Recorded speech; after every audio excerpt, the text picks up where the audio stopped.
Back at it.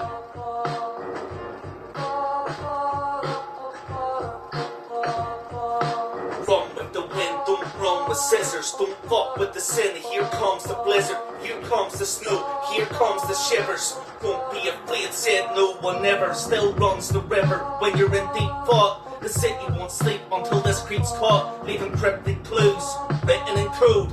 Ice truck killer out gritting the roads. Ice cold Miller, cold as a corpse. Inside a loop where Robinson transports. Imagine suffocating while you see your breath. Imagine suffocating while you freeze to death. Is the Agent Orange in the flesh? Morgan's found the orange on the sash. If it was a liquor cause of giving Joker vibes, no one can do it sicker if we're putting jokes aside. Uncensored.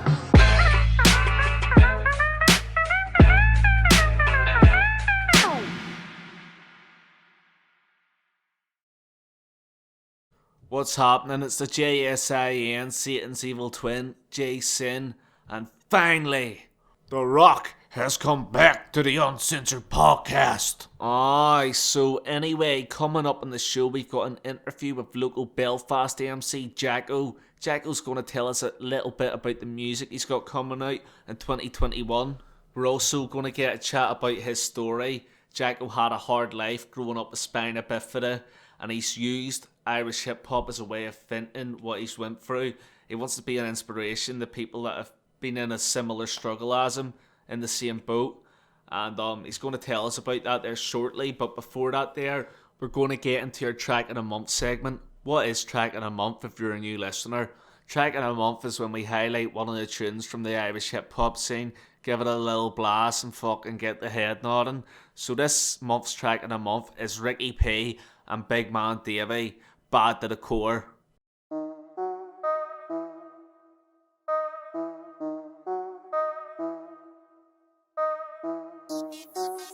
Yeah. Ricky P, Big Man Davey, let's get him. Came for the money, get this paper, running up fast just to kick indoors. Leave them laid out like a put down floors. Man, this is Ireland when it rains, it pours. Just me when I tell you, man, you don't want war. Cause when I get a taste, man, I just want more. Coming out swinging, but I don't shout for. Big man like Dave, straight back to the core. Came for the money, get this paper, running up fast just to kick indoors. Leave them laid out like a put down floors. Man, this is Ireland when it rains, it pours. Just me when I tell you, man, you don't want war. Cause when I get a taste, man, I just want more. Coming out swinging, but I don't shout for. Big man like Dave, straight back to the core. Yeah, right, sick. Mic in my hand like a dynamite stick. Send text like Semtex, dynamite stick. So if you really wanna blow, you can blow my dick. About to go in real deep in this bitch. Fucking up the game for I'm leaving this pitch. Scratching the surface, man, I'm leaving the mitch. Won't stop till I drop, and my team is all rich. Here we go again. Ricky can't control it, so explosive with the pen. You don't even have to know, but I'm close to going in. The only time your songs are fire is when you throw them in the bin. Running shit till I am 10, whip my back up to the wind. I'm about to cross the line and I've already got the win. And it's like 1,000 times this week that I begin to sin. Have you sleeping in the boot and turn the tables when I spin. Came for the money, get this paper, running up fast just to kick indoors. Leave them laid out like a put down floors. Man, this is Ireland when it rains, it pours. Trust me when I tell you, man, you don't want war. Cause when I get a taste, man, I just want more. Coming out swinging, but I don't shout for. Big man like Dave, straight bad to the core. My life is dark cause I'm underground. Can't see nothing like an ultrasound. I need to calm down because I'm ultra wound. I pick my poison and I froze it out. Yeah. Picking the best one for me. I write it down, I don't think. Throw my sorrows in the sink. Rules are there to be broken. I snap them all and I'm focused. I've been cracking up, I've been slapped enough. I attract the worst, I'm not joking. Listen up, you get David. This shit's addictive, I crave it. I'm Marvel's cat, so I'm shaded. I've slowed around and I've waited long enough.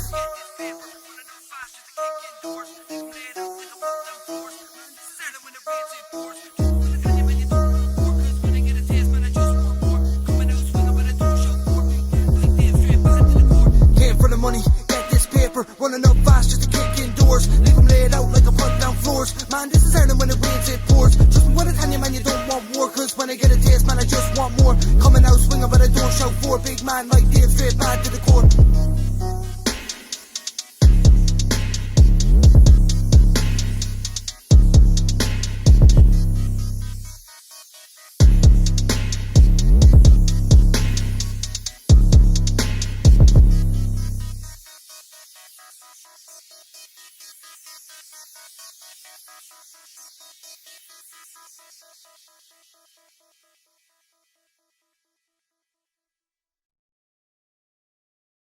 Lethal. That was Ricky P and Big Man Davey, Bad to the Core. Fun fact, that Bad to the Core track was actually produced by Big Man Davey as well.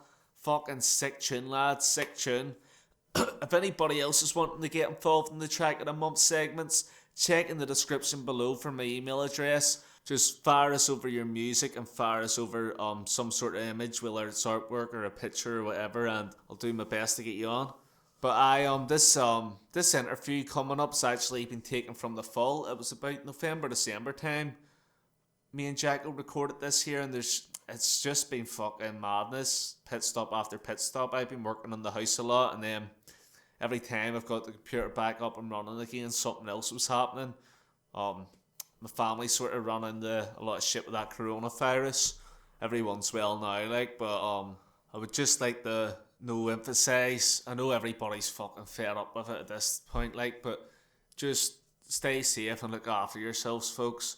I want this podcast to sort of be a distraction from that shit for people, but just look after yourselves, because it's more serious than fucking people are taking it. And hopefully once we all get this fucking vaccine, we can all get together and have a big mad fucking elixir party. Get the gigs on again. Lethal. Aye. Anyway, let's get on with it. Jack0, what's happening, mate? It's good when you're together and you move like a squad. Pulling up the nightclubs, the bouncers give us the nod. The crowd's gathered like a mob, pitchforks and all. They want to hear the good vibes and nothing out of the odds. He never met a rebellious young elite looking zealot with the hellious eye. I take the eyes from the hills, leaving nothing but blank sockets of brows. The chilly is such an empty expression that wasn't saw nor seen. So obscene but I'm loved. I sit and banquet with kings and kiss the hands of real queens. And I don't mean the pretty little thing models. Madam, I get rowdy after donning 4 bottles of my Flim pobble to the next room. Baby, you're in trouble, play it nicely. Don't get riled up or don't get feisty, or I'll stuff the flames for you rightly. I might be a Jimmy Lannister and knife your daddy in the back so precisely. Things I do for love. What's happening, mate? Thanks for coming on the show. Thank you for having me on, Jason. How you been keeping anyway, mate? I've been keeping okay, thanks for asking. Just this whole COVID situation, I mean, it's a disaster. I mean, people losing jobs and conspiracy theories, which I don't get involved with because I do. I don't know. You do, but I don't. I just say as long as it doesn't bother me, I really don't care. I'm just looking after myself, and that's the main thing. Last time I was talking to you actually on the phone, you were telling me you were doing coursework for your graphic design course. I was indeed. I remember I was doing a lot of computer coding, which really bugged the living shit out of me. I was automatically feel like punching my head, just punching at the wall because I couldn't do it, and it was an absolute nightmare. And I was so glad that I got it over and done with. I was just like, I'm not doing this no more. I've had it. What did you end up finishing it or? Oh yes, I managed to do it, but because of COVID sort of helped boost everyone to get their HND. So, I mean, I thought I wasn't going to get it, but then fast forward to June, I then got a notification saying, well done, Jack, you got your HND, National Diploma in Graphic Design. So I was like, fucking brilliant. Fucking right. 100%, bad for you isn't all bad. I was just like, yes. Success. What about graphic design and music? Would that be something you'd be looking to do further down the line, like doing cover art for artists and stuff, or? Yeah, that's what I sort of want to do. That's what I kind of have in mind whenever I finish college. I was like, I always design my own album artworks, and I would love to actually put some effort in and design album covers for upcoming artists and local artists within the Irish hip hop scene and stuff like that, because and I even do it free of charge for now because I'm still only starting off. Yeah. And all I'd be asking for is just a bit of credit saying that Jack0 done this and just go check him out. I wouldn't be asking people for money, you know what I mean? Just a bit of recognition for it to get your name out there. I recognition, that's it. So mate, the first question I wanted to go into straight off the bat, what inspired you to go from Jack to Jack0? Was there a specific thing that drew you into creating music? I think it was just getting to a point where life wasn't getting me anywhere, and I just feel like that music was the only way out of that hole, because I've just had a really rough life, and you know, whenever I picked up the pen and write down a couple of words, it felt a bit of relief, and It's therapeutic. and I mean, it's therapeutic. Like I still write with pen and paper because I feel like it's the most best thing to do. But with my life, I have so many stories to tell, and there's no point. I could be dwelling in like sorrow. I could be really sad, and I could just be an absolute miserable cunt. But I'm actually trying to make something good, turn a negative into a positive, and that's all I do with my music. And that was sort of the motivation I had going into becoming Jack0. If anybody doesn't know, you've battled with spina bifida. Yes, I do. Would that be one of the things that would have driven you to writing then, in a sense, in what you're saying? Yes, it would, because I also looked at people with disabilities and like people within music who have disabilities, and there wasn't really a lot of people who have, they may used to have a stutter, or they may have, dyslexia or something like that. But I've never really seen anyone with my kind of condition go up and perform and do all this kind of stuff. So it was like, Yeah. I might as well do this because I would stand out. I mean, it'd be impossible to miss me. People can know me straight away now because, what I've done has already left a mark, and it's not going anywhere anytime soon. Yes, mate, yes, I get you. One thing I wanted to ask you, so, right, how long have you been making music then now? About 4 or 5 years. I'm going to say roughly about 4.5 years now. Right. Truthfully speaking. Since that time, from when you've started to 2020, how do you feel like your music's evolved from the starting point to where it is today? I've improved so much, and I think it's just like gradually learning and getting involved and connecting with the right people, just a chain of events, just like one thing after another, getting in with the right people. My old music is nothing compared to what I do now. Like, I mean, I used to just say stuff and it didn't even rhyme, it didn't even make sense. I really was. I mean, I was like 16, coming 17 at the time, and I really just didn't have any clue what hip hop was. And I just came in young, hot headed, just speak my mind, and didn't really have a plan orchestrated. So I was sort of dig a wee bit of a hole for myself. Like, seriously, because I've learned so much also with like wordplay and just like construction with lyrics, and still getting better. Like, I'm still constantly learning, like, every single day. I mean, Every just, day's like, a school day.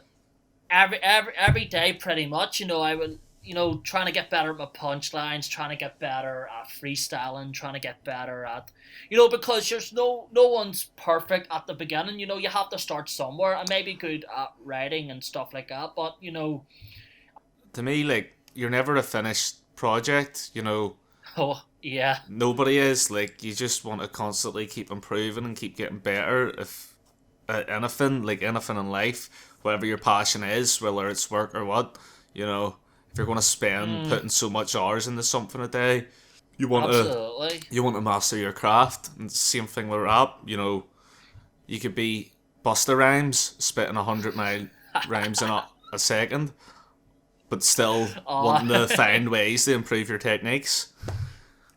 Yeah, exactly. I mean, I think I only done one fast track, and it was on like a mix. It was like my second mixtape I put out in 2017. I done a song with my friend David Harrison, who used to rap. He gave it up, but Shit, he jumped on a song. I recognise his name.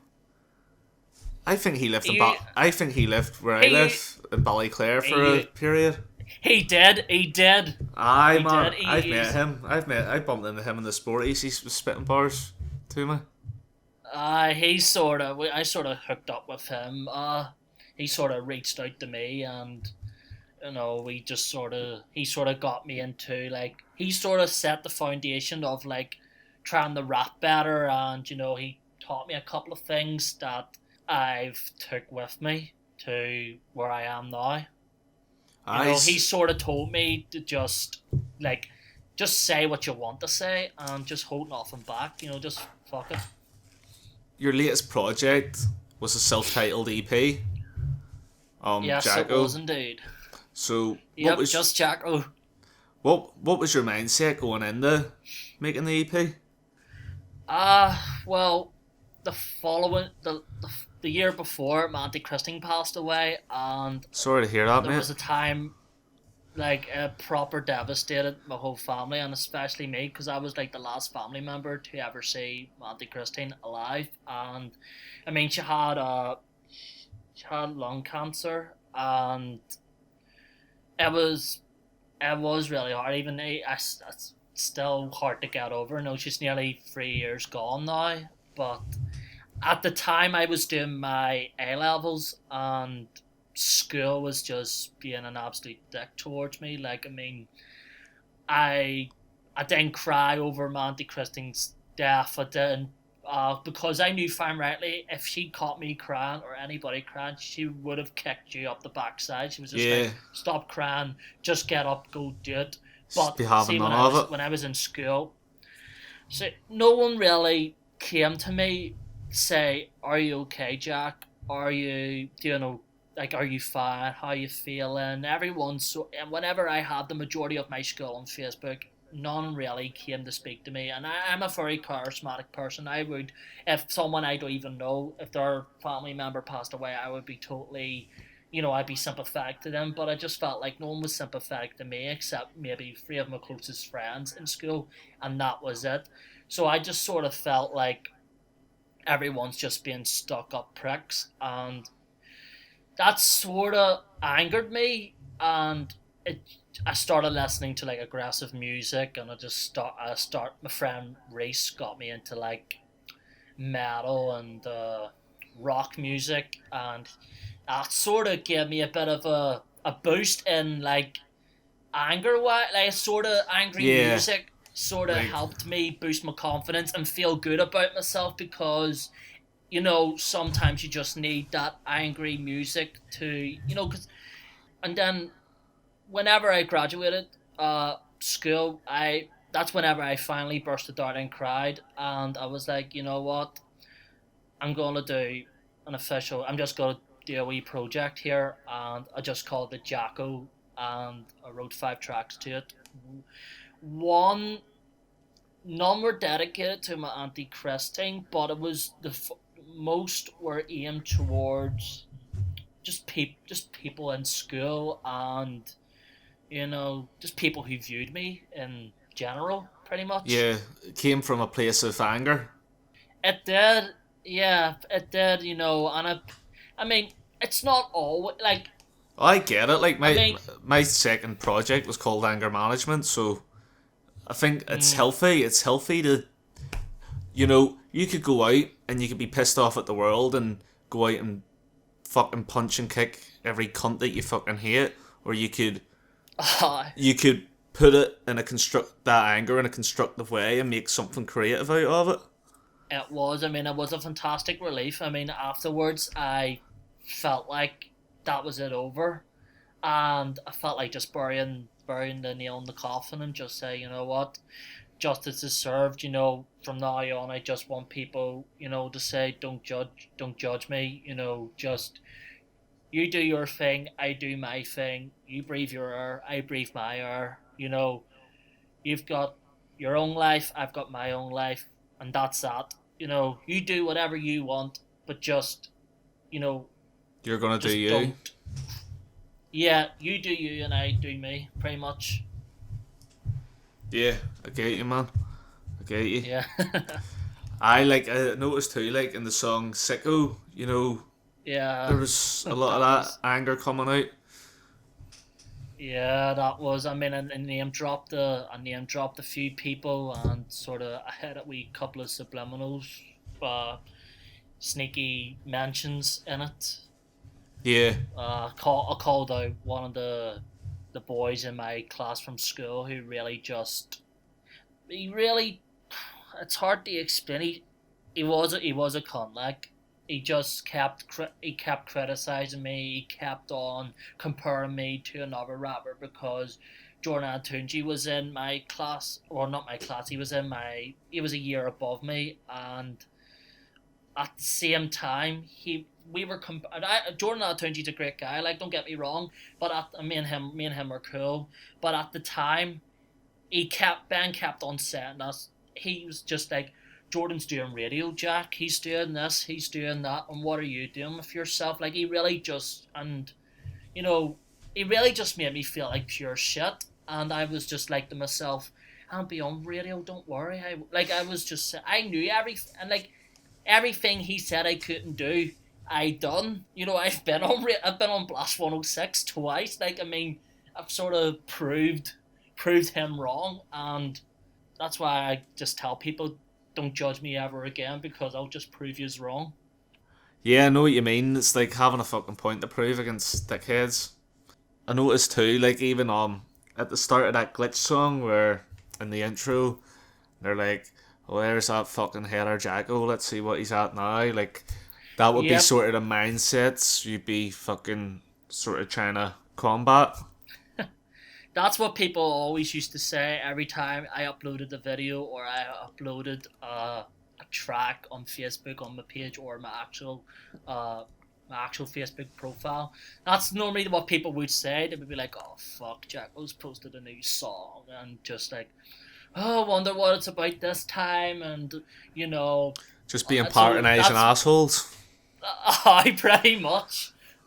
I think you sort of too, like you say back in school too, like I think when everybody starts, like I was rapping whenever I was in school, and I'll tell you what, I was fucking awful at it at the start, like, so it's because you're in, such a big environment with shitloads of people and everybody knows everybody, it doesn't take long for word of mouth to go about.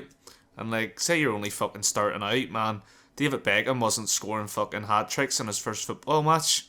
So, you're not going to be, the best. You're not going to be the best. So, but whenever you're in, that there sort of environment in school and you're rapping, and every cunt's, it's all fucking eyes on you. Like, I eventually fell out with everyone from my school. Like, I unfriended every single person that I had on Facebook, and even I just don't want to know them. And if I see them in public, of course I'll say hello to them because I'm an adult now and they're adults. And I may not like them, but at the end of the day, we're adults now, and whatever happened in the past happened in the past. If I go clubbing, whenever the clubs were open, I would see a couple of people who went to school with me, and they would say, all right, Jack, and I'd be like, hello, and sort of, and then they would just walk on. I wouldn't be disrespectful to them because we're all big boys and girls now, so there's no need to do all that silly kid stuff. Yeah, mate. Yeah, okay. That's a mature way about it. One of the songs on the EP, Testimony. Yes, Testimony. I noticed in the video and stuff, you seen a lot of the footage of whenever you were battling Spina Bifida. Yeah, that was my dad. My dad recorded that. That there would have been you, battling, and then at the same time you sort of also got like shots of all the other videos and stuff. So was that supposed to be, as in Testimony, it's like a flash through your life?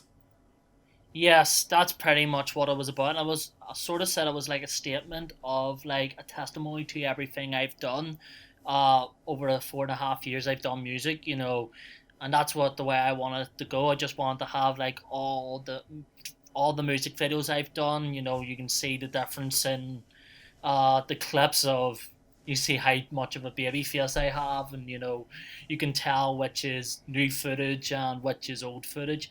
But my brother came up with the concept. He was like, you should really do like a projection and just like sort of reminisce on everything that you have experienced over your music, and I had to tell him that that was a pretty good idea, and it worked wonders. You know, Oh, I man, it think was it was a sick. pretty creative video. It was a pretty creative video.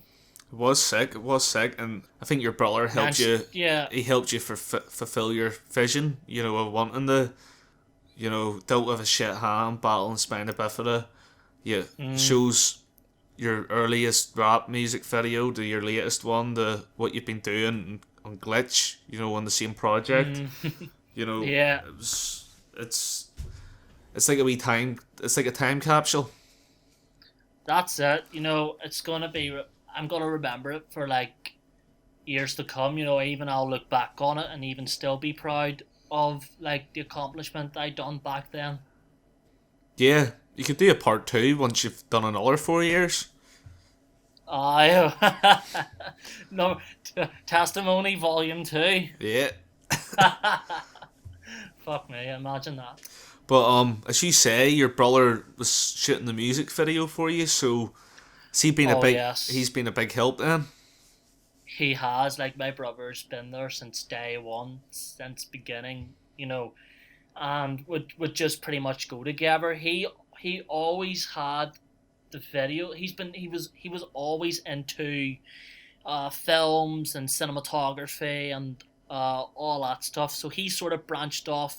That was his skill point. He branched off to like the films and stuff, and I sort of branched off to the music side. And we've sort of just worked in between each other.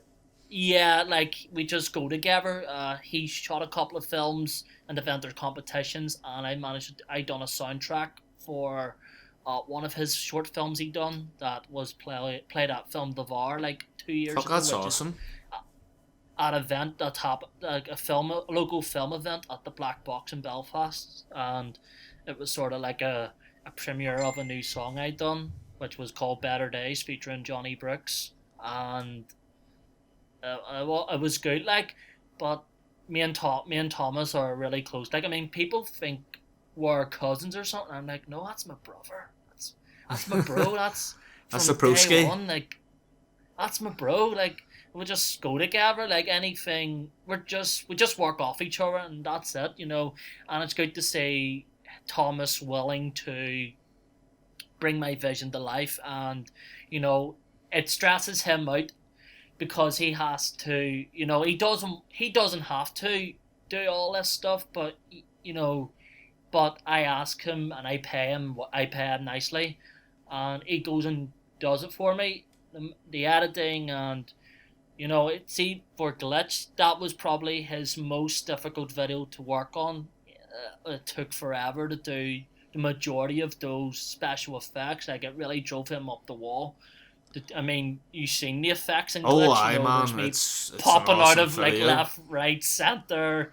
Yeah, it was crazy, and I was like, that's what we need to do. We need to put more videos like that hasn't been done. And my brother's not really the editing kind of person, but I've told him like that's what you need to do, because, I mean, he really stressed out over Bully Goat because he put the red eyes, like redness into the eyes, and that probably took like an hour to do that because he had to sync up every bit of detail in order just to get those eyes. And I told him, for Bully Goat, would it not be better if you keep the red eyes throughout the whole video? And he goes, that's going to take forever to do. So he ended up just doing just that one scene where I have like my hand saying come closer.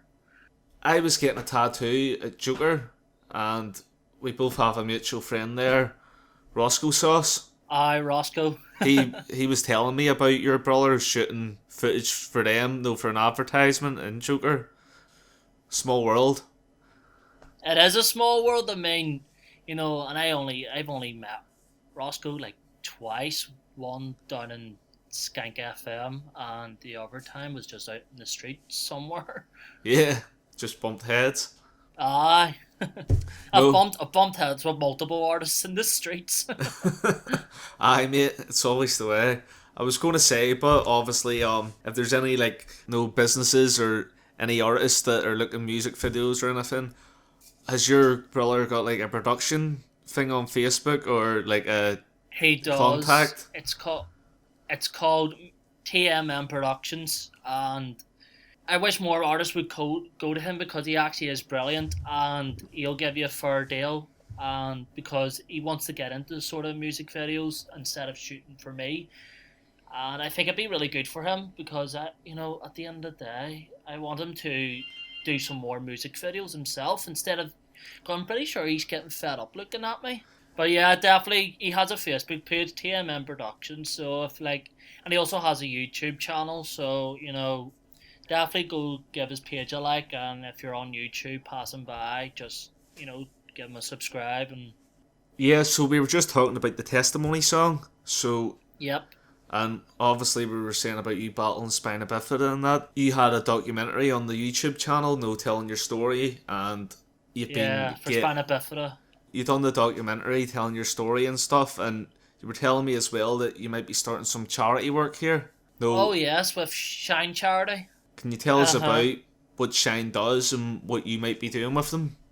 Shine Charity is an organisation, and they deal with all forms of spina bifida, because there's multiple forms of spina bifida and they really have big complicated names.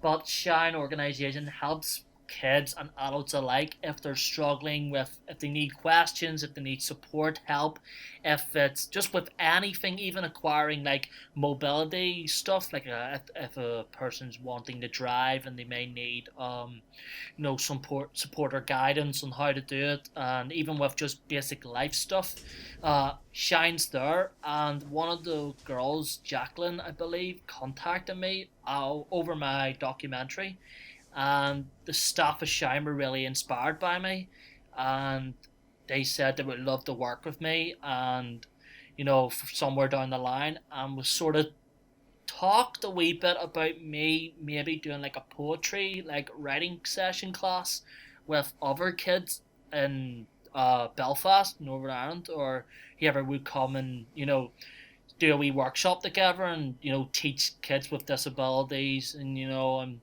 people with spina bifida, and even just people confined in wheelchairs and stuff, and just say nothing is impossible, and give them the ability, because they may feel like me and may not have a voice and may think everything's doom and gloom, but in reality it isn't. And that's sort of how I got into music. I was just you write your thoughts down and you put that out.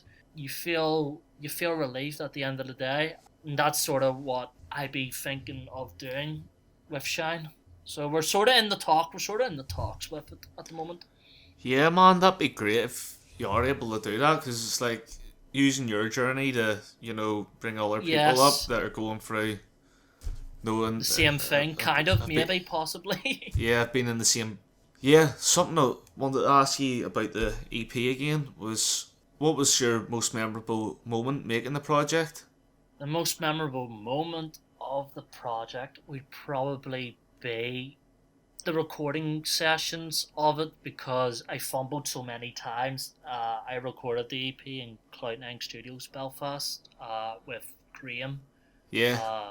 Graham Laverty, I believe you call him. Yeah. And he's been with me since. He's also been the recording guy we go to since the beginning. He was there when I first recorded my very first song back in February 2016, and the hardest thing was there's so many outtakes, the songs I fumbled over, because majority of the time they were just tongue twisters, and I don't know, I think I had to change a couple of words. For the song You Ain't Me, there was supposed to be 3 verses, but we only ended it on 2. And then recently I've just digged up the 3rd verse of You Ain't Me, and I sort of talked about the Primark fire, which happened at the same time of the EP. It was 2018, I believe the fire was, but yeah. I said a couple of bars about the Primark fire, going up in flames. And what we were saying earlier, it's like a time capsule, everybody's doing COVID punchlines at the minute, and then next year, who knows, it'll maybe be about the war we're having with China. Oh, that nuclear bombs are going to be dropping soon, and then There's going to be like nuclear albums coming out, post-apocalyptic. But what's next for your music then? What's next after the Jack0 EP? Is there going to be a new project on the horizon, a mixtape, an EP, an album? I'm working on an album currently at the moment. It's called Strange Kid, it's completely different. I've had two Strange Kid projects. One was a mixtape in 2018, and this new one that I'm working on is not really a follow-up. I would say it's sort of individual. It's something completely different. Sort of like a reboot of the title? Yeah, it's a reboot, pretty much what it is. And I'm working down at Skank FM with Daz Forsyth, and even, so far it's a fantastic experience, especially big shout out to Daz, because the man's a genius, and he's so understandable when it comes to like the music. I mean, he told me he's still learning himself, especially when he's like mixing and mastering like other artists' tracks. But to see someone like Daz, it's fantastic. I mean, it's an experience unlike any other, and the tracks are going really well at the moment. It's good. How do you feel from transitioning from Cloud9 to Skank FM? Do you feel it's improved the music? Yeah, I would say it has. I mean, studio wise, I think it's more. It's sort of like you're working with a hip hop producer now. Yeah. Rather than that's the words would describe. Yes, that's what I would probably say, because Graham done like rock bands and pop singers and all sorts, but Daz being a hip hop artist himself and working, I feel like there's more of a better connection, with like a better mutual understanding for one another. Yeah, he understands what you're going for better. Yeah, and somebody that's outside of the box. Advice and stuff. Yeah, I get you, mate. I get you. How do you think the content in the new project on Strange Kid differs from Jack0? I'm getting better with delivery and flow and taking time to breathe, trying to develop better punchlines and better words, and I think I'm getting better at them. I definitely will say there's a lot more better punchlines in this project, because I've just been sort of also, and I've also went through. I went through a couple of words with you a wee while back, and we won't get into that, but I'm still learning.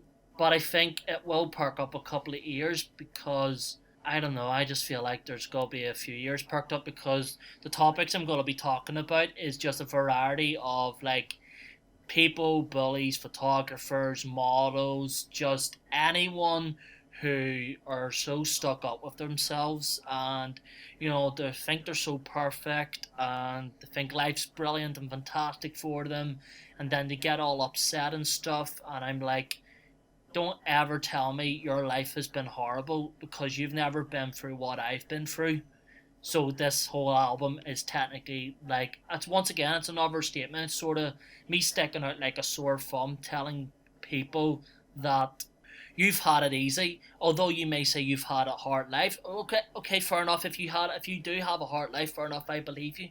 But I wouldn't say it's extremely as bad as what I've been through. I mean, I've been in hospital since I was born, and it's still continuing to this day. 21 years on, I'm still attending appointments, and so that's pretty much what.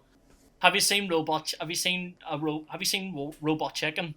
Yeah, I've got the first 4 seasons on DVD. Have you seen Boba Fett? Oh, He comes up and he says, "Back from the dead, assholes!" Aye, he shoots, yes, mate. he shoots all the Ewoks and stuff. The Star Wars special.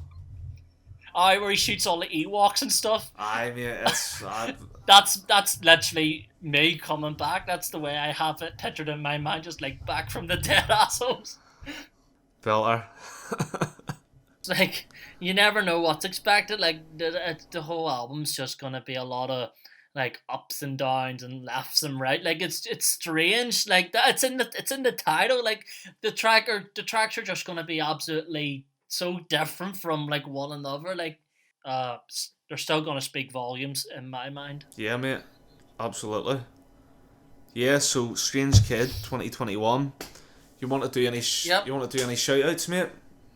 Just shout out to everyone who's been supporting me since day one, and to the haters, just, thank you to the haters as well. Love yous really. Give me fuel for the fire, and wouldn't be here without them. So thank you to all the haters out there. Just tell God them. bless you.